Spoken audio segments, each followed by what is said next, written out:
사도신경으로 우리의 신앙을 고백하겠습니다. 나는 전능하신 아버지 하나님 천지의 창조주를 믿습니다. 나는 그의 유일하신 아들 우리 주 예수 그리스도를 믿습니다.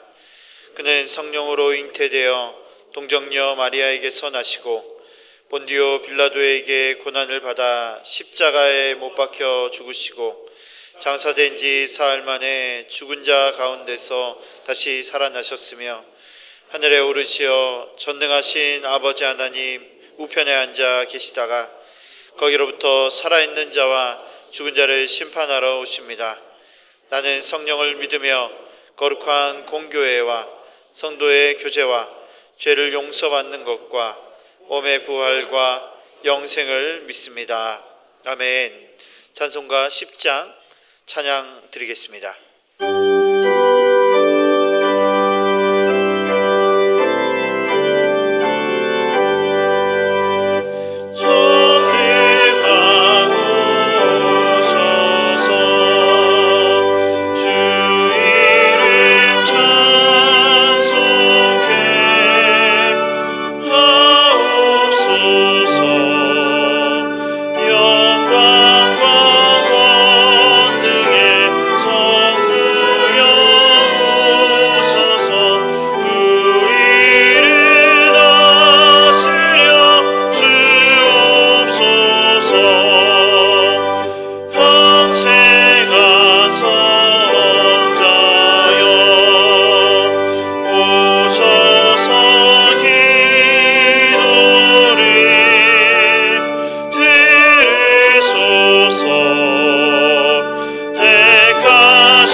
삶을 돌아보며 우리의 죄와 허물을 하나님께 고백하겠습니다.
죄를 용서하시는 하나님의 말씀을 믿음으로 받으십시오.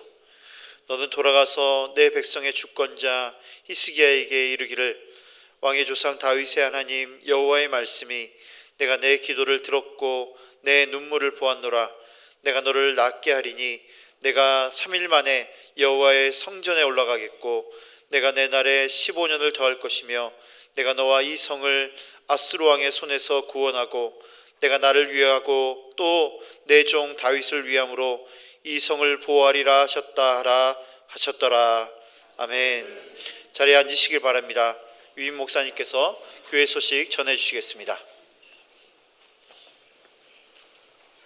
사랑하는 성도 여러분, 한 주간 평안하셨습니까? 우리 손 들고 서로에게 인사하도록 하겠습니다. 메리 크리스마스.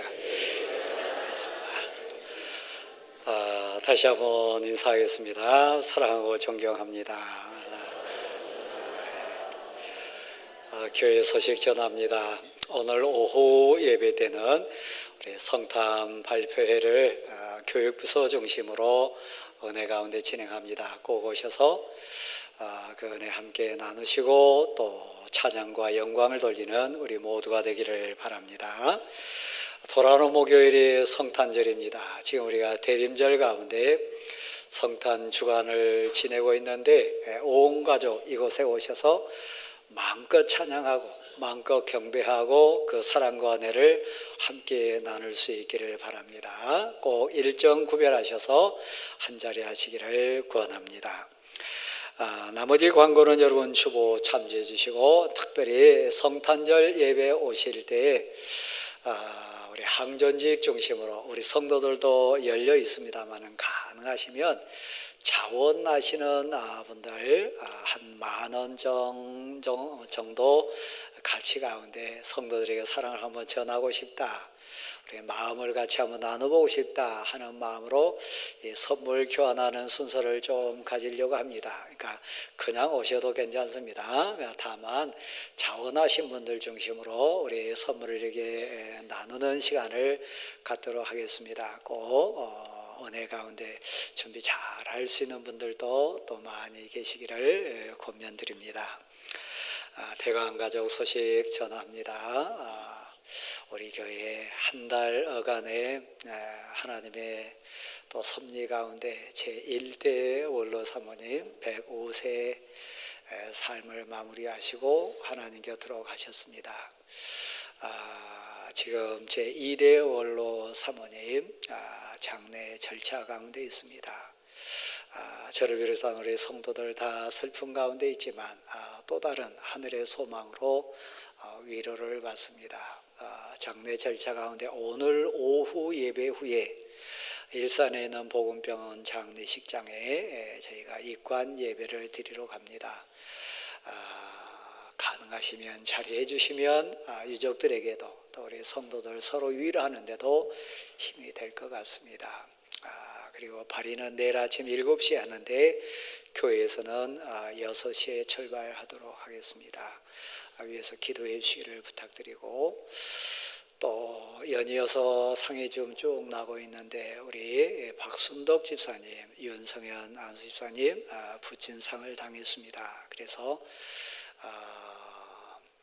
내일 발인이 되기 때문에 우리 성도들이 가서 위로 예배 드리는 것은 오늘 일정밖에 또 여의치가 않습니다. 그래서 역시 오후 예배 후에 또 장안동 쪽으로 이동하실 분들 구별해 주셨으면 좋겠습니다. 역시 위에서 기도 많이 해주시고 장례 절차가 순적하게 진행되도록 협조해 주시기를 부탁을 드립니다. 우리 이성구 장모님 자리하지는 못했습니다만은 어제도 장례 절차 속에 오셔서 위문해 주셨습니다. 권사님을 먼저 보내신 과정 속에 우리 성도들 기도 또 조문해 주신 사랑 너무 감사해서 오늘 점심때에 떡을 대접하시는데 위해서 기도해 주십시오. 그리고 남은 생애를 위해서 격려해 주시기를 부탁을 드립니다. 박선희 권사님 일부 예배 오시고 지금 교육부서 사역 감당하는데 그 생신 맞은 거 축하해 주시기를 바랍니다. 우리 1,000번째 마치신 우리 박선혜 권사님 앞으로 잠깐 나오십시오. 그래, 나오시는 동안에 우리 박기자 집사님 네 분 자리 한번 일어나실래요? 모르신 분들이 많이 계실 것 같아요. 우리 박기자 집사님 네 분 자리 한번 일어나십시오. 아드님도 한번 일어나십시오. 우리 예배 잘 나오신 분들인데 군생활 잘 마치시고 은퇴하신 귀한 분입니다. 우리 나라를 위해서 헌신한 분 가족인데 이번에 인생의 열매인 딸을 부산에서 결혼시키게 됐습니다. 거리는 있지만 여러분 많이 위해서 기도해 주시고 또 사랑 주시면 더 기쁨이 크리라고 생각합니다. 자, 예식 잘 하십시오. 우리 격려와 축하의 박수 한번 드리도록 하겠습니다. 고맙습니다. 잘 앉으시고 우리 박선혜 권사님이 은혜 가운데 1,000번째 마치셨습니다.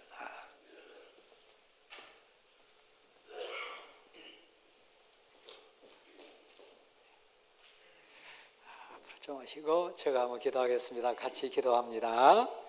하늘의 하나님, 여기 하나님의 귀한 딸, 존귀한 자로 선별된 우리 박선혜 권사님 계십니다. 하나님, 일생 삶의 열매뿐만 아니라 가정사나 귀한 교회 앞에 온 성도 앞에 사랑받는 인생이었습니다. 이제 하나님 앞에 애절하고 간절한 기도 제목이 있어 1,000번째 귀한 순서를 갖습니다. 은혜 가운데 잘 마치게 해주신 것 감사합니다. 그 마음의 소원과 애절한 간구 하나님의 때에 선한 방법으로 응답하셔서 우리 권사님 인생의 귀한 삶의 현장에 하나님의 뜻이 하나님의 나라 이루어지게 도와주옵소서. 우리 권사님을 의탁합니다. 가정도 자녀들도 또 믿음의 조상으로 믿음의 명문대가 이룰 수 있는 은혜를 더해 주옵소서. 예수 그리스도의 이름으로 축복하며 기도합니다. 아멘. 수고하셨습니다. 자, 권사님 받으시고, 자 돌아서서 우리 인사할 때 격려의 박수 한번 드리도록 하겠습니다. 고맙습니다.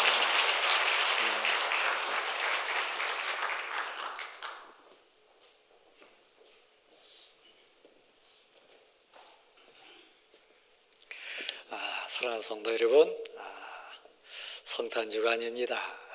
주 예수의 옷이 없어서 애절한 소원이 우리에게 있는데 가슴에 손을 한번 얹으십시오. 우리 사랑 고백 한번 하도록 하겠습니다.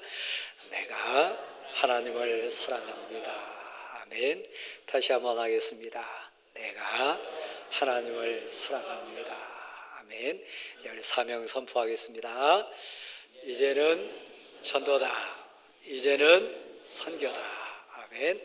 가슴에 손 얹으시고 오늘 예배를 위해서 가지고 나온 기도 제목 가지고 또 이 땅의 민족뿐만 아니라 열방을 위해서 잠시 기도한 후에 우리 박병영 장로님 기도하시도록 하겠습니다. 같이 기도합니다. 오 하나님 아버지 감사합니다. 오 마음 뜻 정성과 간구합니다. 이 시간에 응답하시고 역사해 주옵소서. 임재해 주셔서 영광을 받으시옵소서.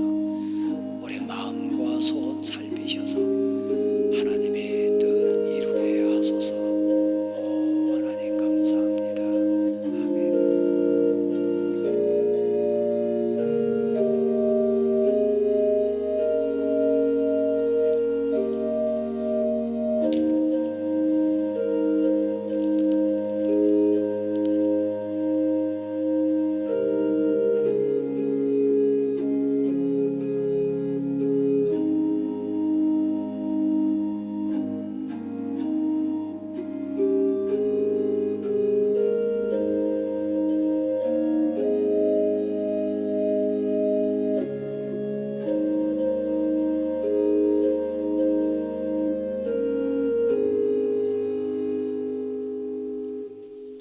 창조주 하나님 아버지, 시간과 때를 정하시고 알파 오메가로 처음과 나중을 주관하실 뿐 아니라 우리의 삶 가운데 에베네셀로 동행하신 그 은혜로 2025년을 갈무리하게 하심을 감사드리고 대강절 넷째 주일에 예배자로 서게 하신 전능하신 하나님의 인도하심에 찬양과 영광을 올려드립니다. 사랑과 은혜가 풍성하신 하나님 아버지, 한 해를 돌이켜보니 우리 모두는 죄인으로서 부끄러운 모습으로 살아왔음을 고백하고 회개합니다. 비록 사람의 눈은 피하였다 할지라도 하나님의 눈은 피할 수 없음을 잘 알기에 죄인인 우리 모두가 우리의 허물을 고백하고 예수 그리스도의 보혈의 피로 정결함을 받아 하나님 앞에 우리 마음과 몸을 산 제물로 드려 주님께서 기뻐 받으시는 예배자가 되길 간구합니다. 공의로우신 하나님 아버지, 하나님의 말씀은 1.1획도 틀림이 없으시고 사람이 아니시기에 바꾸지 않으시고 하신 말씀을 다 이루시는 분인 줄 우리가 믿습니다. 그럼에도 우리는 전능하신 하나님의 말씀을 경홀히 여기고 하나님의 공의와 정의보다는 우리가 판단하고 규정한 공의와 정의를 앞세워 살아왔던 그릇된 우리의 모습을 이 시간 보혜사 성령님의 가르침으로 교정되길 원하고 소망합니다. 아울러 이 땅의 많은 교회가 교권주의에 빠져 기득권에 안주하고 물질 만능주의와 같은 세상의 가치에 함몰되고 천착되어 진리, 거룩, 경건의 맛을 잃어버렸다 하더라도 우리 대광교회 성도들만은 매일매일 말씀을 묵상하고 깨어 기도하며 주님 선하신 뜻을 행하는 하나님의 용사 되게 하옵소서. 교회의 주인이 되신 하나님, 우리가 하나님을 사랑합니다.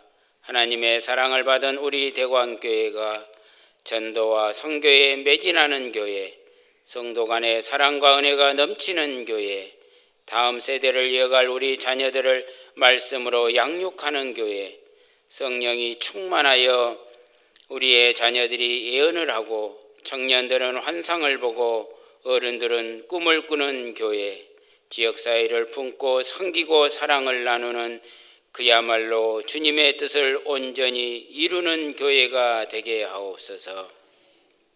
우리 모두 창조주 하나님만 찬양하고 죄를 무서워하여 말씀 안에서 살려고 몸부림치고 무엇보다 길이요 진리요 생명이 되신 예수님만 잘 믿어 우리 후손들에게 믿음을 유산으로 남겨 자손 대대로 믿음의 명문 대가를 이루는 소망을 품는 그러한 성도가 되게 하옵소서. 이 시간 말씀을 들고 단위에 서신 목사님에게 성령의 충만함을 주시고 선포된 말씀이 우리 삶 가운데 선한 능력으로 충만하게 하옵소서. 시온 찬양대의 찬양이 하늘 보좌를 울리고 예배에 참여하는 온 성도들의 마음에 큰 은혜를 넘치게 주옵소서. 이 모든 기도가 우리의 뜻대로가 아닌 하나님의 온전하신 뜻만이 이루어지는 간구가 되게 하옵소서. 예수님의 이름으로 기도합니다. 아멘.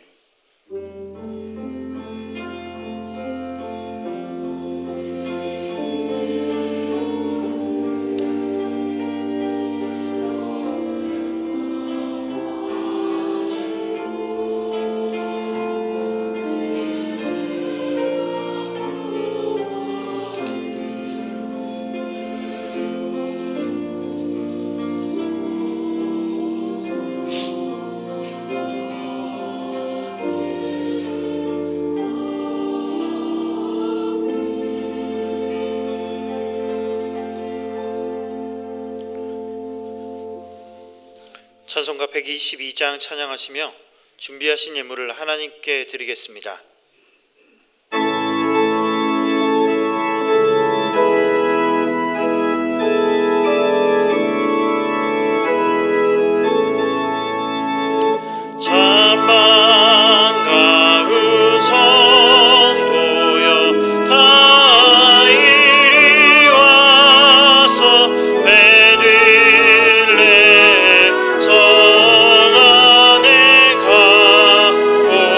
봅시다.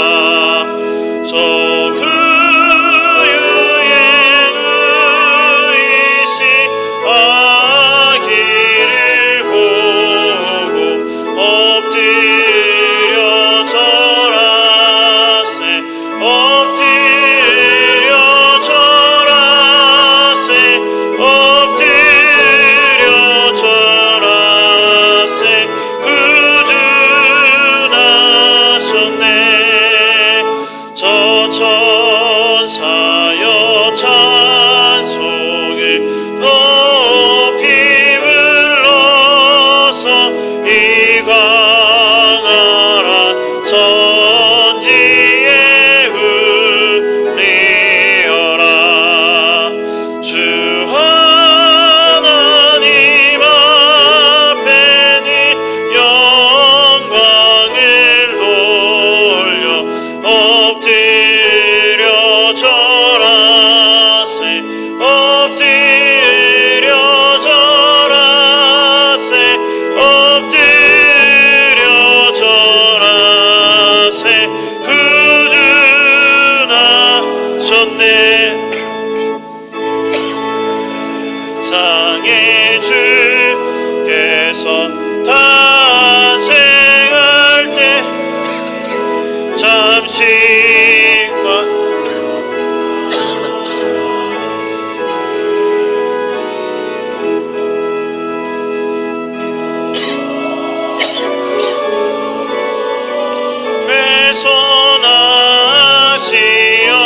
매소나시었으니 엎드려 절하세 엎드려 절하세 엎드려 절하세 구주 나셨네. 같이 하겠습니다. 여호와의 말씀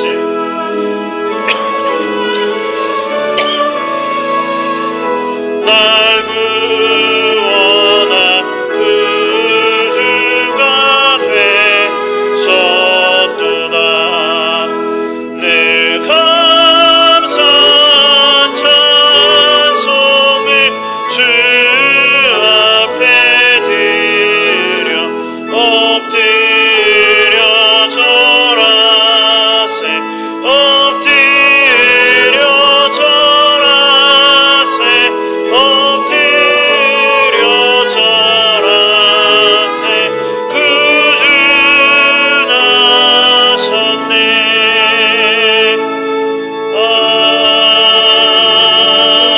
아멘. 하늘의 하나님, 이 땅에 평화의 왕으로 오신 우리 주여, 이 시간 감사와 기쁨으로 저희가 고백 가운데 섰습니다. 지난 한 주간 삶뿐만 아니라 지난 우리의 모든 삶의 여정이 은혜였습니다. 하나님의 놀랍고 위대하신 사랑이었음을 고백하오니 우리를 통해 하나님 영광받아 주옵소서. 특별히 하나님, 이 시간 고백 가운데 선 저희들 마음을 살피시고 애절하고 간절한 기도에 응답해 주셔서 저희 살아가는 모든 삶의 현장에서 하나님의 뜻, 하나님의 나라 이루어지는 감격을 누리게 도와주옵소서. 또한 하나님, 사랑하는 부모, 형제, 자녀들, 귀한 성도들 지켜주시고 길 인도해 주시며 선한 목자 되어 주신 사랑에 감사를 드립니다.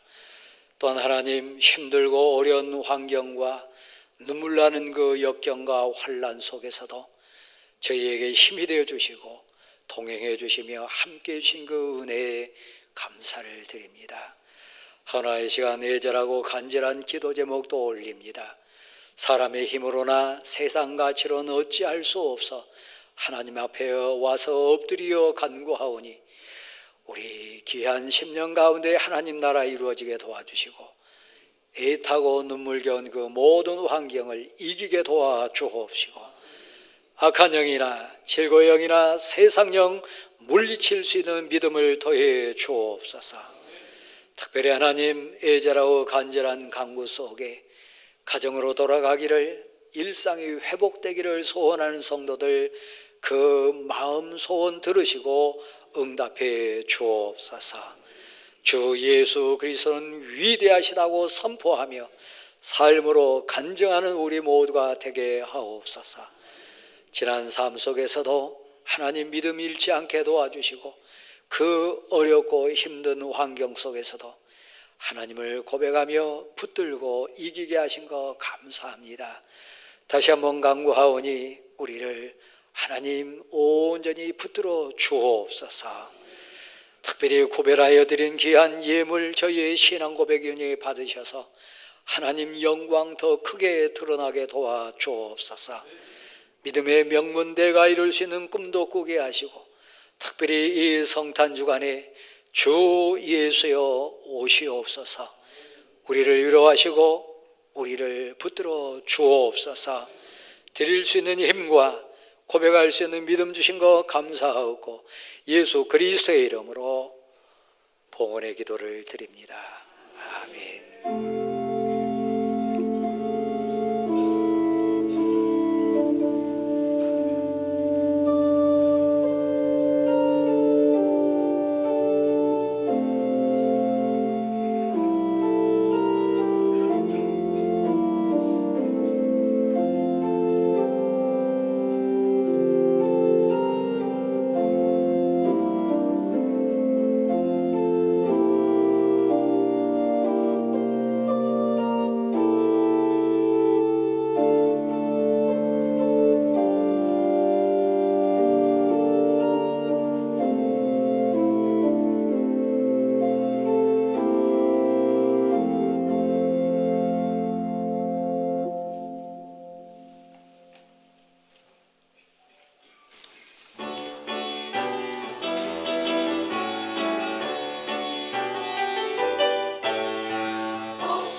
주시는 하나님의 말씀은 디모데전서 1장 12절에서 17절의 말씀입니다. 신약 337면입니다.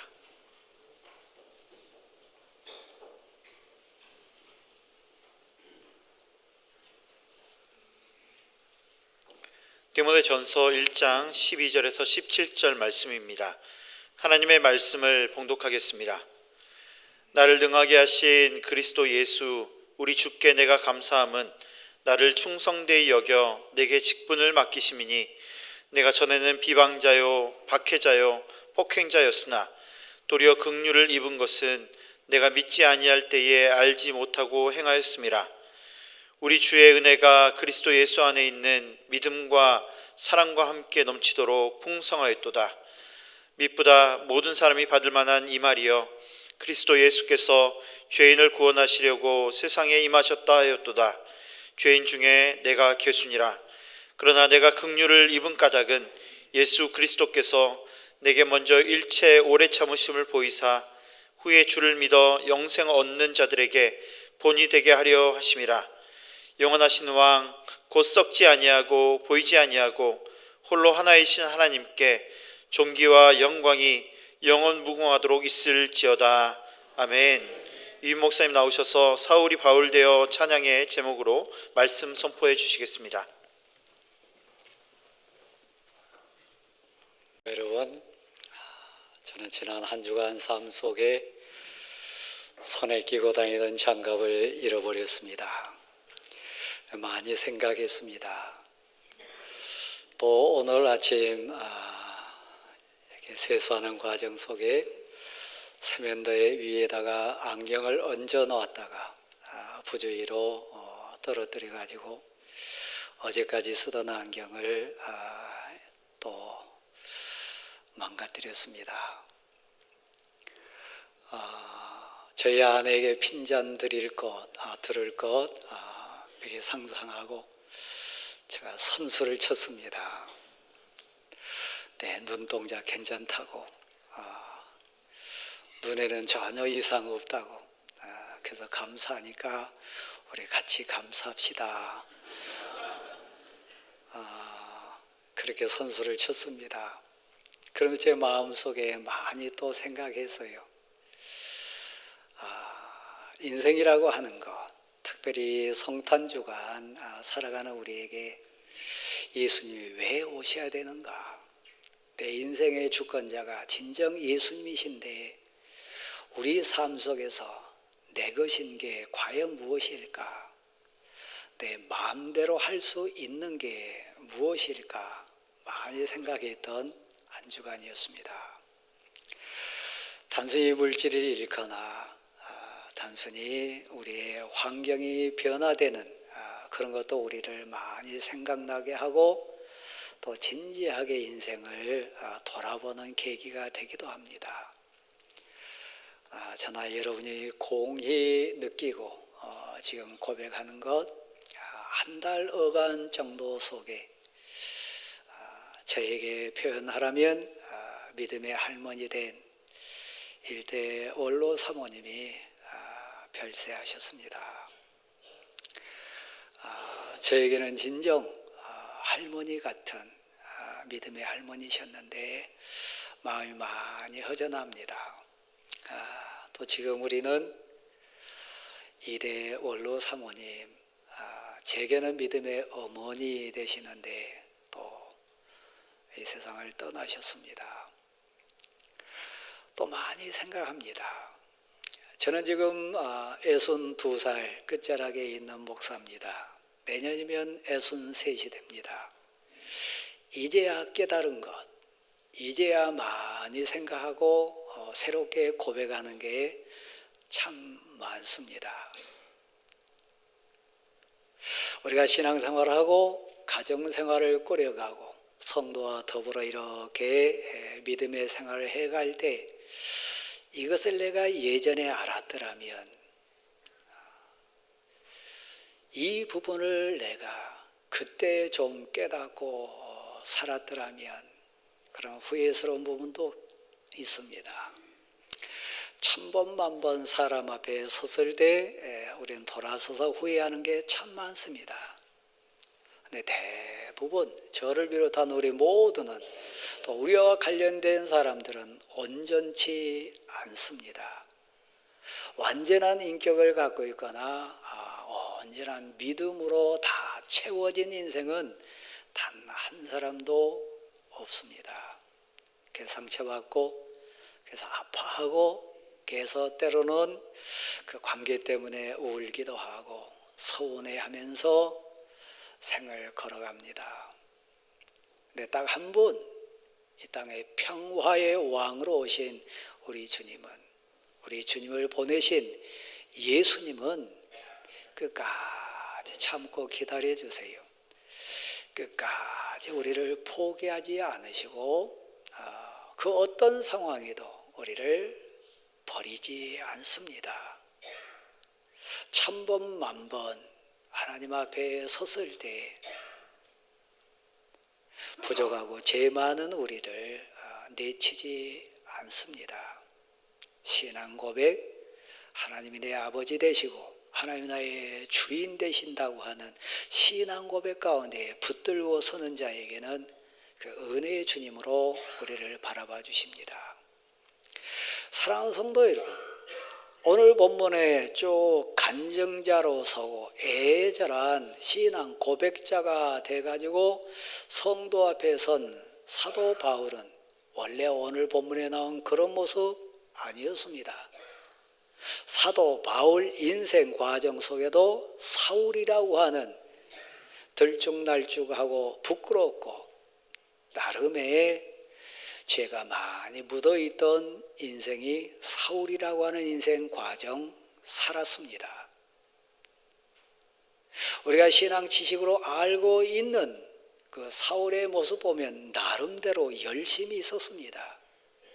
율법에 능통한 자라고 자신도 했고 하나님의 교회를 사랑하고 섬긴다고 하는 열성도 그 누구 못지 않았습니다. 많이 배운 사람입니다. 세상 가지로 다 채워졌다고 자신만만하게 살았던 사람이 사울이라고 하는 인생이었습니다. 근데 오늘 본문의 배경 그 사울 인생을 고백한 게 아닙니다. 변화된 새 사람 된 사도 바울 인생으로 우리 앞에 섰습니다. 제가 62 목회자라고 고백을 먼저 했습니다. 저는 본교회 청년 출신입니다. 전임전사를 여기서 했고 이 교회가 추천해서 신대원에 간 하나님의 종되기를 소원했던 인생이었습니다. 여러분이 증인이시고 여러분이 제 삶을 잘 아십니다. 근데 뒤돌아보면 너무 부끄러워서 지구명이 있으면 들어가고 싶다. 지금 돌아보면 그런 게 너무 많습니다. 지금 돌아보면 그래가지고도 내가 사역자가 될 수 있었던가. 그런 가운데도 참아주고 그런 가운데도 품어준 교회와 성도들 정말 고맙다. 그 고백이 지금 제 가슴 속에 있습니다. 만약에 제가 30대 후반에 담임 목사가 됐을 때 그때부터 그렇게 이 마음이 있었으면 얼마나 좋을까, 좋았을까. 가정 앞에서도 성도 앞에서도 사역 앞에서도 한없이 아쉽고 부끄럽고 또 고맙고 죄송스러운 것 많습니다. 사도 바울처럼요. 내게 제 고백만이 아닌 게 아마 여러분도 대부분 그랬을 겁니다. 사도 바울 하나님 앞에서 하늘을 향해서 눈을 들면서 눈물 글썽이었을 겁니다. 내가 우리 주께 감사함은 입술을 열어가지고 감사의 고백이 진정에서 우러나온 철든 사도 바울 고백은 우리를 감동시킵니다. 그리고 나도 그렇다고 고백하면서 동의하게 됩니다. 나를 충성되이 여겨줬다고 고백합니다. 그러니까 충성스럽다는 것 자신이 봐도 충성스러운 사람 아닙니다. 내세울 것도 없는 자입니다. 제가 앞에 얘기했던 것처럼 공부 많이 한 사람이고 세상 가치를 다 가진 사람이고 열정이 있었으나 진실로 진리의 빛 가운데 딱 서가지고 자기 자신을 비춰보니까 오직 부끄러울 뿐이었습니다. 하나님 앞에 서서 자기 자신을 봤을 때 단적인 한마디 표현은 그저 감사할 것밖에 없었습니다. 진리의 빛을 비춤받기 전에는 믿음의 철들기 전에는 대단했어요. 오늘날 우리 교회 표현으로 말하면 한국 교회의 비유에서 보면 교회를 들었다 놨다 했어요. 자기 혼자 막 사역 다 하는 것 같고 열정이 막 하늘을 찌르듯이 이곳저곳 뛰어다녔어요. 근데 진리 대신 주님 앞에 온전히 자기를 세워놓고 보니까 나는 전에 알지 못했을 때 알지 못하여 깨닫지 못하여 행했던 것 지금 생각하면 너무 부끄럽습니다. 크게 감사합니다. 그런 제 자신을 끝까지 많이 참아주시고 용서하시고 그럼에도 불구하고 써주신 하나님께, 직분자 삼아주신 하나님께 나에게 사도라고 하는 사명까지 주신 하나님 앞에 섰을 때 제 고백은 오직 감사밖에 아닙니다. 그는 돌아보니까 비방자였어요. 하나님 사랑한다고 했지만 온전한 믿음, 온전한 신앙 고백자가 아니었으니까 오히려 하나님의 은혜와 영광과 하나님의 높고 위대하신 거룩함에 대한 오히려 움직이면 움직일수록 하나님을 비방하는, 영광을 가리는 자 됐어요. 여러분은 얼마나 믿음의 철이 드셨나요? 여러분은 얼마나 진지하게 신앙의 본질을 붙들고 지금 막 하나님께 부르짖는 고백자가 됩니까? 돌아보니까요, 그는 사실 핍박자였어요. 더불어 사는 성도를, 함께 일했던 동역자들을, 함께 부름받은 하나님의 사람들을 오히려 격려하고 위로하고 막 돕는 자가 되고 버팀목이 되어주는 자가 아니라 어떤 면에서는 발목 잡는 자가 됐고 어떤 면에서는 그 사역을, 그의 고백을 옆에서 핍박하는 자가 됐어요. 그래서 교회 공동체나 사역 앞에 섰을 때 돌아보니 진리의 빛 가운데 자기 자신을 내놓고 보니까 나는 비방자였고 핍박자였다고 회개에 눈물을 흘리지 않을 수 없어요. 저도 나름 담임하는 목사로 저를 거쳐간 수많은 부교육자들이 있습니다. 떠난 다음에 고맙다고 눈물 흘리면서 고백하는 동역자도 있지만 제 의지와 의도하는 관계없이 상처받았다고 아파하는 동역자들도 있습니다. 저는 그들에게 핍박자 됐어요.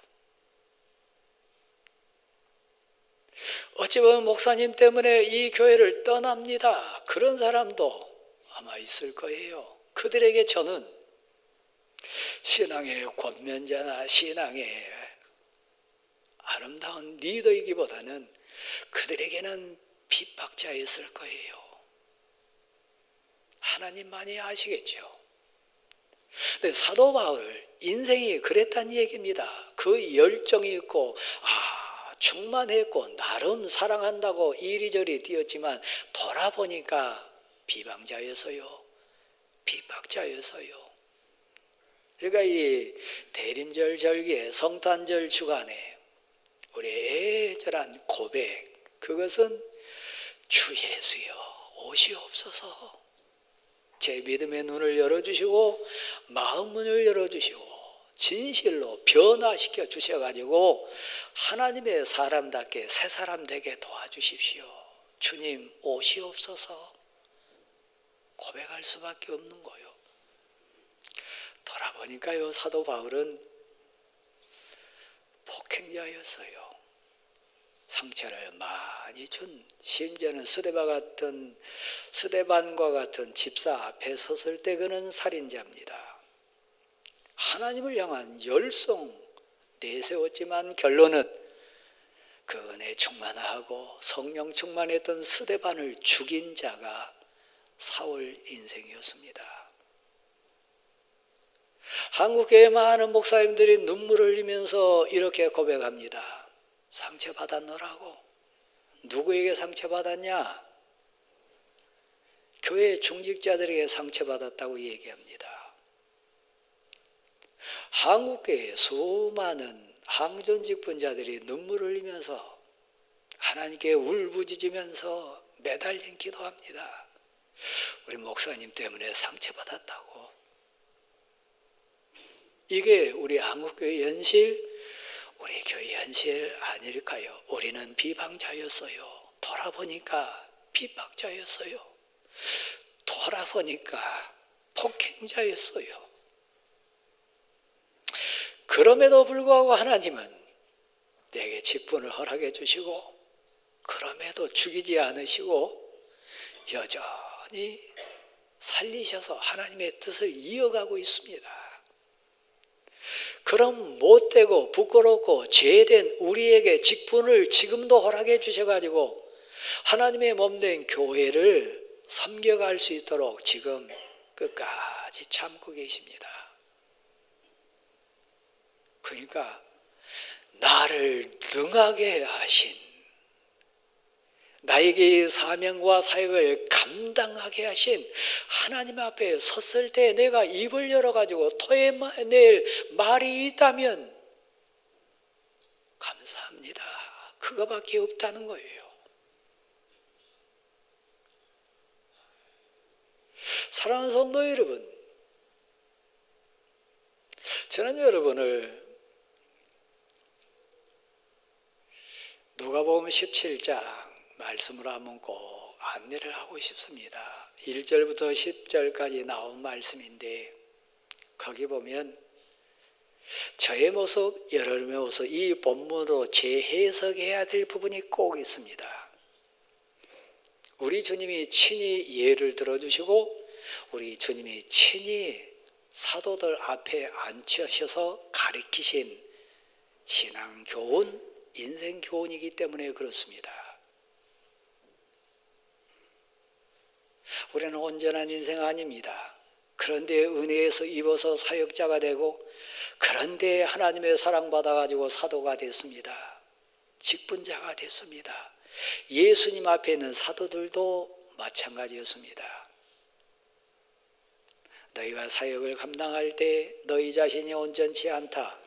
너희 앞에 있는 대상자들도 온전하지 않다. 그러니까 관계라고 하는 만남 속에 반드시 일어날 현상이 몇 가지가 있는데 그 중에 하나가 실족해 하는 일이다. 상처 주는 일일 것이다.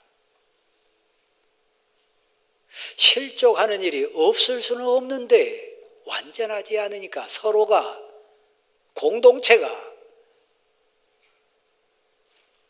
실족해 하지 않는 일이 없을 수는 없으되 그러나 실족해 하는 자에게 그에게는 화가 되리라. 여러분이 움직인 만큼 실족하는 일 많이 생겨요. 여러분이 귀한 사역한 만큼 실족하는 사람들이 많을 수 있어요. 앞에 선 횟수가 많을수록 우리 때문에 실족하는 인생은 반드시 있을 겁니다. 고위공직자들 검증하는 과정이 있잖아요. 드러나지 않을 때는 묻혀 있습니다. 검증이라는 과정 앞에 딱 국민 앞에 내세우면 온전한 자 있던가요? 없습니다. 우리 장로님이 기도해 주신 것처럼 사람의 눈이 아니라 심령과 영혼까지 살피시는 하나님 앞에 섰을 때 우리는 온전치 않습니다. 사랑하는 성도 여러분, 중요한 원리요. 저도 담임하는 목사로서 울면서 여러분에게 고백한 적이 몇 번 있습니다. 성도 여러분, 저 때문에 상처받았을 거예요. 그러나 저는 담임하는 목사는 하나입니다. 담임하는 목사도 상처 많이 받습니다. 아파할 때 많고 울 때가 많습니다. 상처는요, 실족해야 하는 건요, 어른이라고 상처 안 받는 거 아닙니다. 부모라고 실족하지 않는 거 아닙니다. 목사라고 교회 지도자라고 상처받지 않는 것 아닙니다. 그렇지 않습니까? 실족해 하는 일은 없을 수는 없으나 실족해 하는 자는 화가 있으리라. 두 번째 나오는 주제가 그 본문의 그겁니다. 너가 한 사람에게 어른으로서 사도로서 지도자로서 상처받아주고 너가 용서해야 될 자가 있을 때 그 사람이 7번, 70번씩 너를 아프게 하고 너에게 용서받아야 될 일이 있을 때 진심으로 회개한다. 와서 용서를 구하면 한 번마다 하십시다. 너는 용서하라. 진심으로 회개한다고 용서를 구하면 너는 용서하라. 그러니까 그 다음 기절을 보면 제자들이 진지하게 우리 주님께 묻습니다. 우리 어찌 용서할 수 있습니까? 우리 힘으로 어찌 상처 안 줄 수 있습니까? 딱 한마디 결론입니다. 자, 여러분 한번 받아십시다. 우리에게 믿음을 더하소서. 구하는 건 그겁니다. 내 힘으로 안 됩니다. 내 감정으로 안 됩니다. 나의 능력으로 용서할 수 없습니다. 내 힘으로 상처 안 주고 사역 감당할 수 없습니다. 내 인격으로 내 아들이나 내 딸이나 내 가족에게 상처 안 주고 실족치 않게 가정을 이끌 수 없습니다. 그러니까 주님이요, 나에게 우리에게 믿음을 더하소서. 그거요, 주 예수여 내게 오시옵소서. 나에게 믿음을 더하소서. 내게 믿음을 채워주셔서 용서뿐만 아니라 사역 감당하는 것뿐만 아니라 관계에 있어서도 하나님 사람답게 감당하게 하옵소서. 그래서 대답으로 주신 말씀이 우리 주님의 말씀입니다. 내게 은혜를 더하소서, 믿음을 더하소서. 그랬을 때요, 너에게 만약에 겨자씨 하나일 만한 믿음만 있다면 저 뽕나무를 명해가지고 저 바다에 심겨져라 할지라도 그것들이 순종하였으리라. 믿음의 능력입니다. 항전인 여러분, 어른 되신 여러분, 주의 일 감당하다가 상처받으신 여러분, 도저히 내 힘으로 내 수준으로 용서가 되지 않아가지고 아파하고 계신 여러분, 이 대림절에 성탄 주간에 평화의 왕이시여 내게 오십시오. 내게 믿음을 더하소서. 애절하게 기도하십시오. 그러면 뽕나무가 명에 순종해서 바다에 심겨지는 역사가 아픔이 있고 눈물이 있는 여러분 삶의 현장에도 일어날 줄 믿습니다. 하나님의 말씀이니까요. 제가 교역자 회의할 때 늘 주장하는 말입니다. 저도 교육전사 시절을 겪었습니다. 전임전사 시절이 있었고 부목사 삶을 살았습니다. 교육전사 때 한국교회를 들었다 놨다 했던 경험 많습니다. 근데 전임전사가 돼서 삶의 현장에, 사회 현장에 와보니까 다른 게 좀 많이 있더라고요.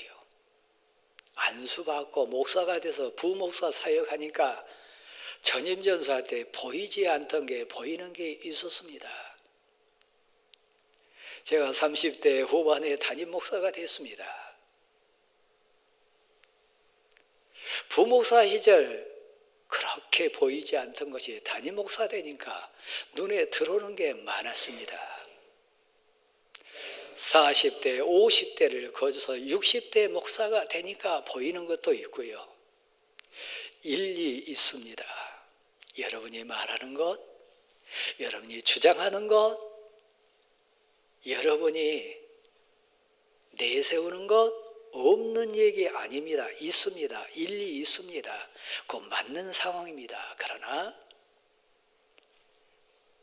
이치에 맞는가? 더 은혜스럽고 더 덕스럽고 더 유익한가? 더 교회라고 하는 공동체의 더 넓은 의미를 그 이치에 맞게 생각하는가? 없는 거 얘기하는 거 아니라니까요. 몰라서 하는 거 아닙니다. 아들이 말하는 것, 딸이 말하는 것 틀린 말 아닐 수 있습니다. 그러나 일리 있지만 이치를 생각해 보자. 3번이요. 한 번 말고 한 번, 2번, 3번 또 한 번 생각해 보자. 내 입장도 생각해 보고 상대방 입장도 생각해 보고 공동체도 생각해 보고 대의라고 하는 공이란 것도 한번 생각해 보자. 한번 3번 정도 더 생각해 보자. 제가 3가지까지만 얘기했습니다만 있어요.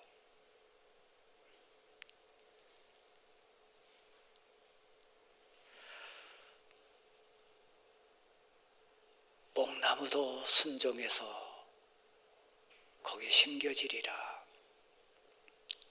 사랑하는 성도 여러분, 사도 바울 인생이 그랬어요. 그런데요, 가만 생각해 보니까 왜 하나님이 나에게 긍휼을 베푸셨는가? 왜 하나님이 나에게 긍휼을 베푸셔가지고 이 은혜를 깨닫게 하셨는가? 죽을 수밖에 없는 내 모습인데 가만 생각해 보니까요, 진리의 빛이 알지 못하고 행할 때, 믿음이 없어서 주장했을 때, 지금 돌아보면 부끄럽지만 하나님은 끝까지 버텨주셨어요. 참아주셨어요. 끝까지 참아주셨어요. 그리고 사도 바울이, 사울이 바울 될 수 있는 기회를 주셨어요. 그래서 긍휼을 입었습니다. 놀랍고 위대한 사랑을 입어가지고 가만 보니까요, 자신이 하나하나 보이기 시작했습니다. 처음에는 이렇게 얘기해요. 나는 사도 가운데 작은 자라.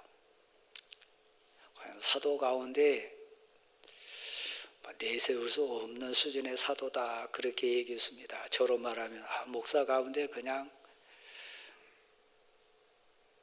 큰 의미 없는 목사다, 그 정도 같습니다. 여러분 가운데도 그런 분 많이 계실 거요. 근데 진리에 전능하신 하나님의 불꽃 같은 진리의 빛을 더 가까이 비추고 여러분이 한 발 한 발 진리 가운데로 더 가까이 가보면요, 내 모습 보입니다. 그래서 사도 바울이 그 다음 뭐라고 얘기합니까? 나는 죄인입니다. 그 잘났다고 막 설치던 사울 없습니다. 그 많이 배웠던 세상 지식 배설물로 여긴다고 했습니다. 그 잘났다고 막 이리 뛰고 저리 뛰었던 열정 이제는 내세우지 않습니다. 나는 죄인일 뿐입니다. 그러니까 나를 용서해 주시고 참아 주시고 나를 그냥 써 주시고 그것은 오직 은혜일 뿐이고 감사일 뿐입니다.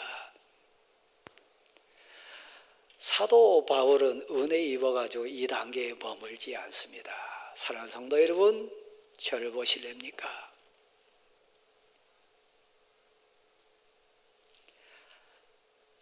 놀라운 은혜가 더 임합니다. 물이 깊어져요. 고백이 깊어져요.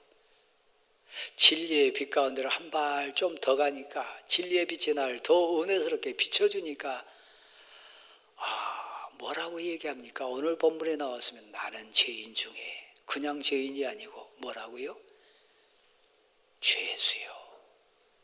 제일 큰 죄요. 제일 나쁜 놈이요. 제일 추악한 자요.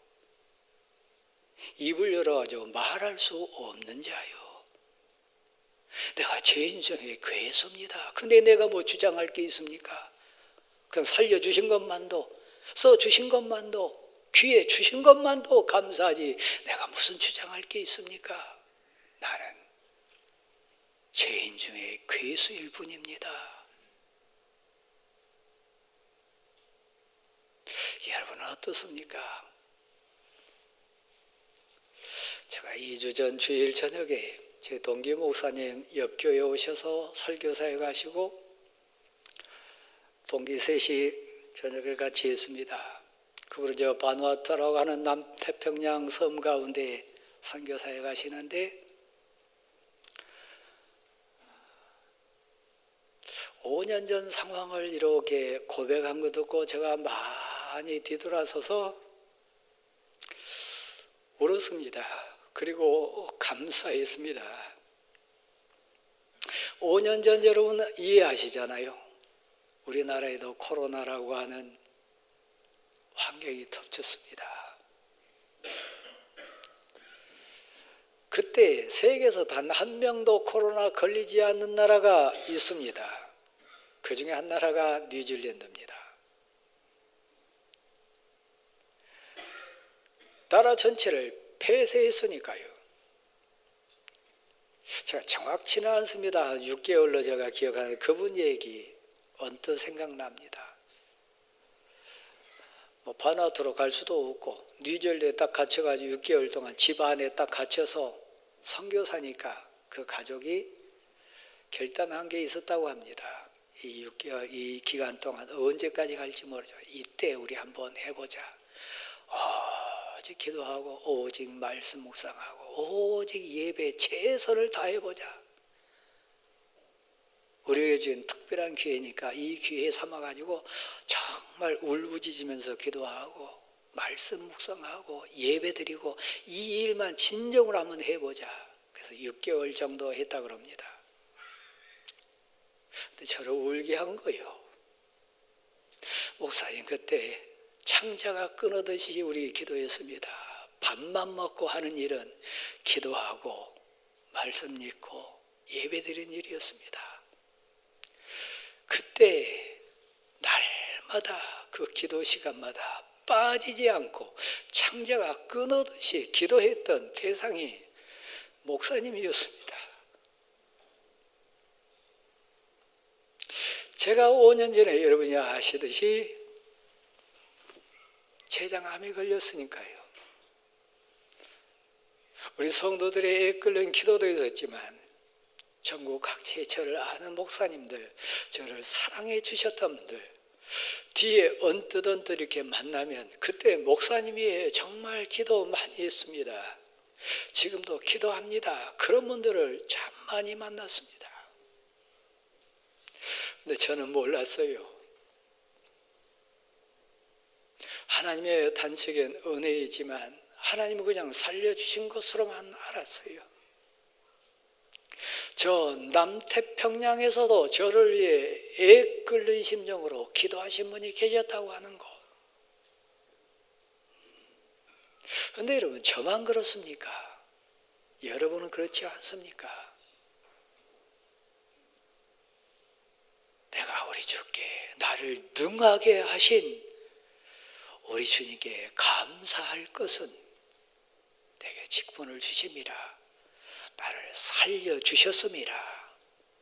나에게 기회를 주셨습니다.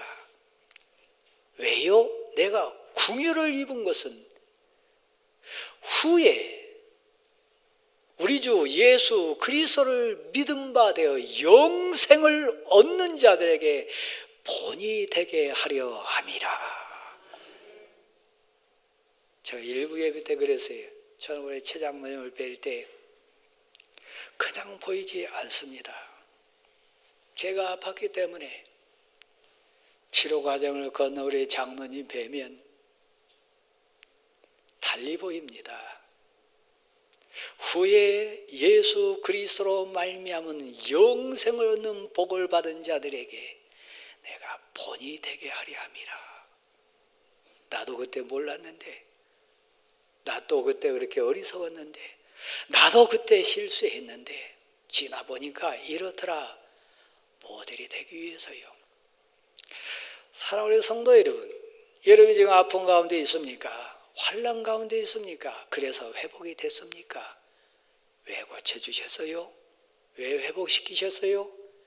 왜 여러분에게 긍휼을 베풀어 주셨습니까? 딱 이유 하나요. 후에 예수 그리스도로 말미암는 영생을 얻는 자들에게 내가 본이 되게 하려 함이라. 본이 되십시오. 시간 가서 제가 한 몇 분만 잠깐 좀 양해를 구하겠습니다. 누가복음 15장에는 두 아들 이야기가 나옵니다. 아버지 앞에 두 아들이 있습니다. 허랑방탕하여 세상으로 나갔던 둘째 아들 이야기 나옵니다.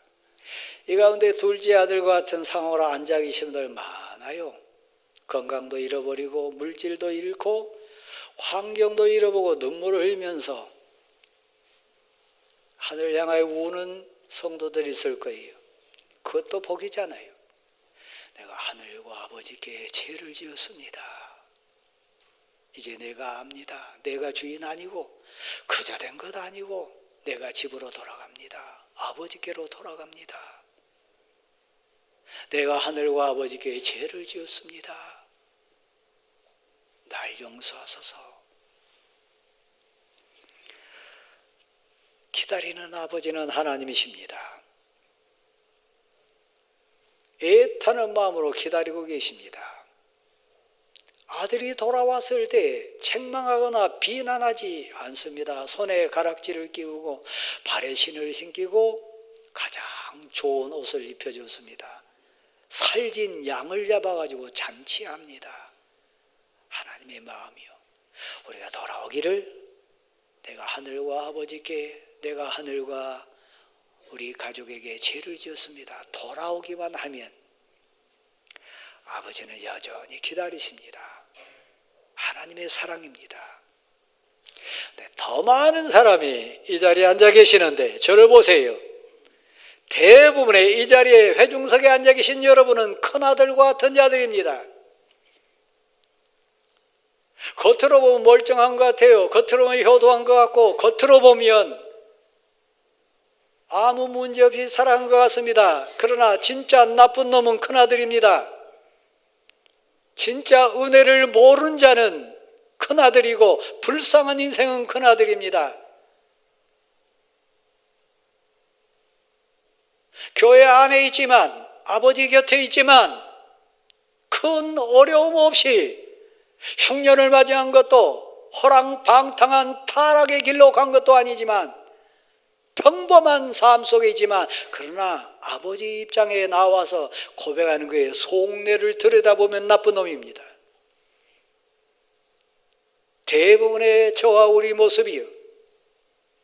여러분 꼭 사고 당하고 회복돼야 은혜 받았습니다. 감사합니다. 그럽니까? 꼭 아파가지고 치료받은 후에야 간증자가 되는 게 진짜 은혜입니까? 아니요. 아프지 않은 게 은혜요. 사고 나지 않은 게 은혜예요. 환난 풍파 겪지 않고 복받아 사는 게 은혜예요. 근데 그 큰아들 입장에는 감사가 없어요. 큰아들 입장에서는 감격이 없어요. 진정한 경외심이 없습니다. 그랬을 때 아버지 그 아들에게 다가가 손을 잡습니다. 하나님의 손길이요. 비난하지 않습니다. 버리지 않습니다. 그리고 선포해 주십니다. 아들아, 너 나하고 항상 있지 않았느냐? 내게 있는 모든 것이 다 너의 것 아니냐? 평화가 있다면, 안전함이 있다면, 물질의 어려움이 없다면, 건강이 있다면 그것은 내가 잘나서가 아니에요. 다 하나님 것이에요. 근데 하나님 주셨습니다. 그 다음 기절은 연결되지 않습니다. 그러나 여러분 믿음의 눈으로 해석해 보세요. 써보세요. 어떻게 됐을까요? 제 고백은 그 큰아들도 회개했을 거다. 큰아들도 새 사람 돼가지고 그 아버지와 동생을 더 귀하게 여겼을 거다. 그 큰아들의 눈물 어린 고백이 있다면 주 예수여 오시옵소서. 그 고백 아닐까요? 대림절 성탄주간입니다. 고백으로 일어나십시오. 104장 찬양하겠습니다.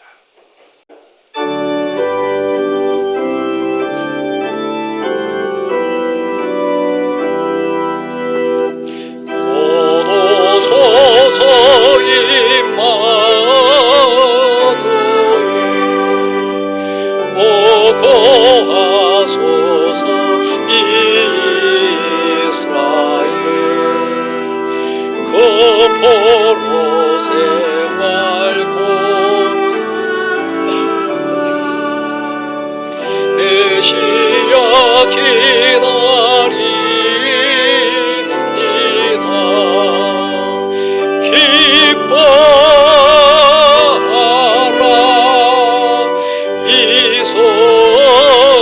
이소라에 곧 오시리오 임마누엘 3절 곧 오소서 오만의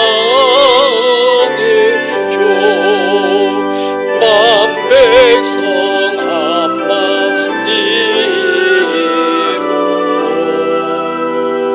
시기와 분쟁 없애고 참평화 채워주소서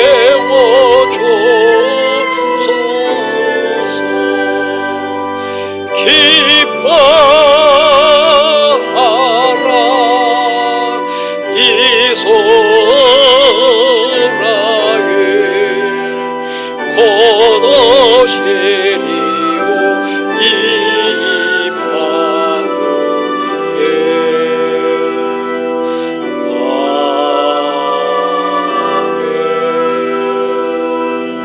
아멘. 이제는 우리 주 예수 그리스도의 은혜와 하나님 아버지의 크신 사랑하심과 성령님의 충만 교통케 하심이 함께 하시기를 간절히 축원합니다. 아멘.